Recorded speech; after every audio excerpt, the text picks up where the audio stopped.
This is the Lone Crater YouTube. We hope this video helps. In this video, I will explain how to make kimchi base sauce. We'll dive into the fundamental components that create that signature Korean flavor. You'll learn about the essential ingredients and their precise measurements, ensuring your kimchi has the perfect balance of sweet, spicy, and savory notes. Get ready to master the foundation of delicious homemade kimchi, starting with this crucial base. This guide will help you achieve fantastic results. The heart of your kimchi base lies in its fresh ingredients.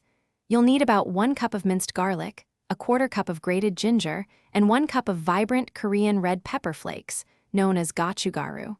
Don't forget the glutinous rice flour porridge, which adds a lovely sweetness and thickens the sauce. A few tablespoons of fish sauce or salted shrimp paste will provide that essential umami.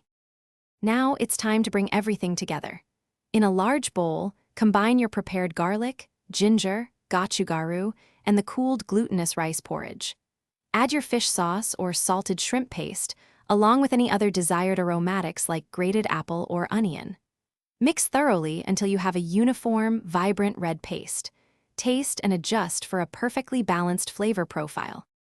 With your kimchi base sauce ready, it's time to coat your salted napa cabbage leaves.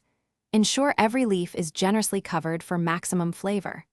After coating, allow your kimchi to ferment at room temperature for about 1 to 2 days, depending on your desired sourness. Once fermented, transfer it to the refrigerator, where it will keep deliciously for several weeks, continuing to develop its complex flavors. Thanks for watching. Consider subscribing if we helped you.